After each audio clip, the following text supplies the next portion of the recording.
Shalom Bapak Ibu Saudara, selamat pagi. Berjumpa kembali dengan saya di pagi hari ini. Dan saya rindu untuk membagikan berkat firman Tuhan kepada Bapak Ibu Saudara-saudara. Kiranya saudara-saudara diberkati dan dikuatkan pada pagi hari ini. Firman Tuhan terambil dari Lukas pasalnya yang ke-8 ayat 26 sampai ayatnya yang ke-33. Saya akan berikan judul yakni Yesus mau memulihkan kehidupan kita.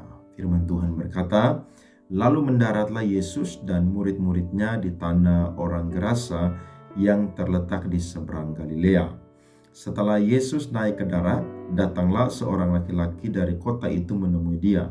Orang itu dirasuki oleh setan-setan dan sudah lama ia tidak berpakaian dan tidak tinggal dalam rumah, tetapi dalam pekuburan. Ketika ia melihat Yesus, ia berteriak lalu tersungkur di hadapannya dan berkata dengan suara keras, "Apa urusanmu dengan aku, hai Yesus anak Allah yang maha tinggi? Aku memohon kepadamu supaya engkau jangan menyiksa aku." Ia berkata demikian sebab Yesus memerintahkan roh jahat itu keluar dari orang itu.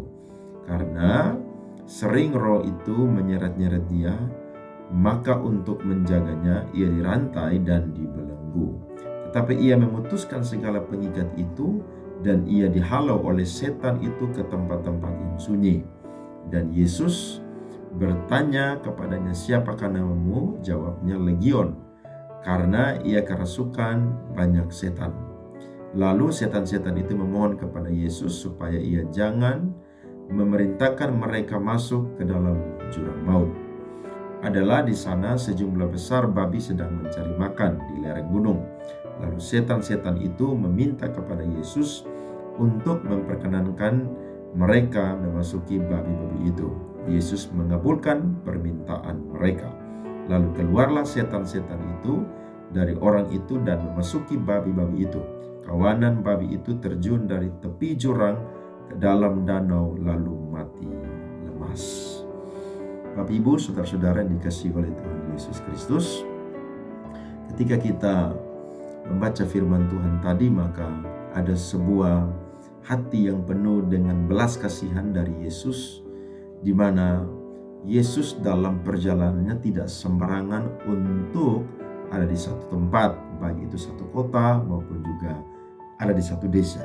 Tetapi menariknya adalah Yesus bersama dengan murid-muridnya berangkat dari daerah Galilea menuju kepada daerah Gerasa atau daerah Gadara.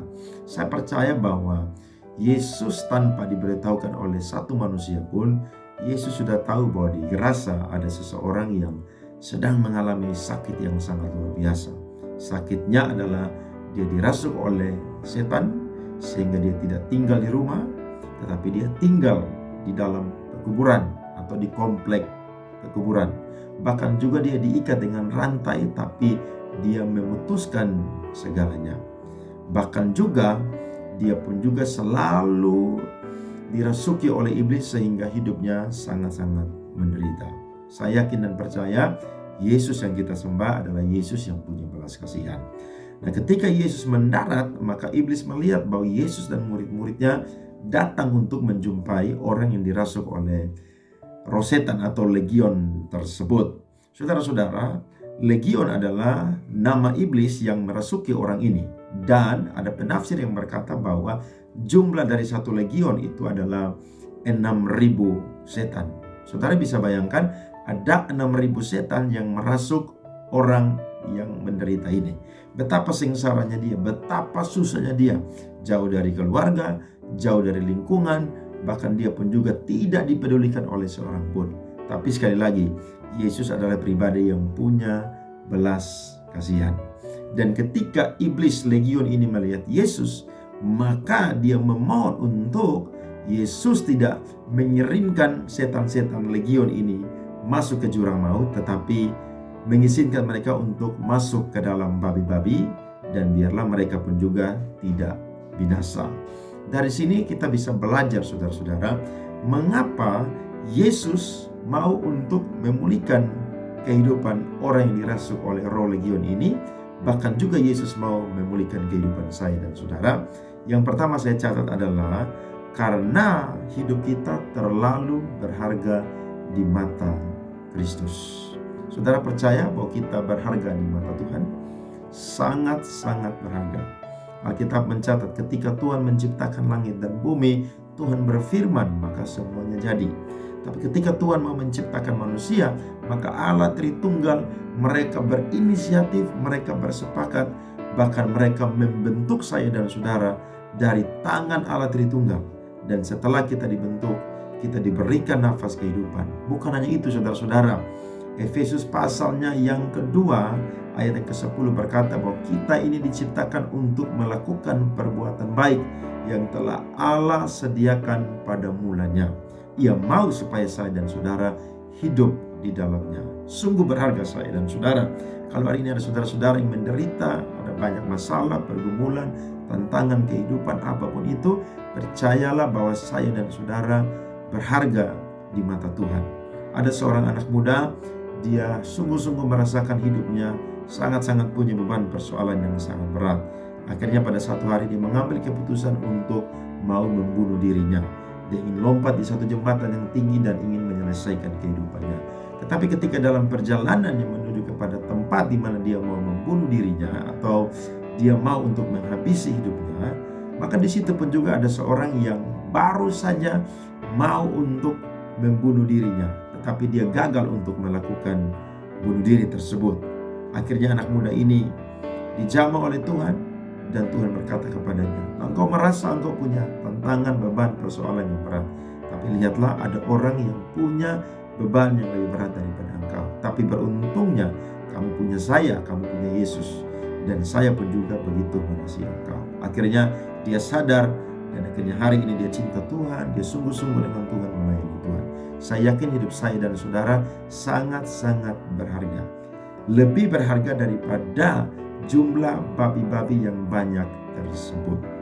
Nah, Tuhan mau untuk memulihkan kita, sama seperti Tuhan mau untuk memulihkan orang yang dirasuk oleh roh legion ini.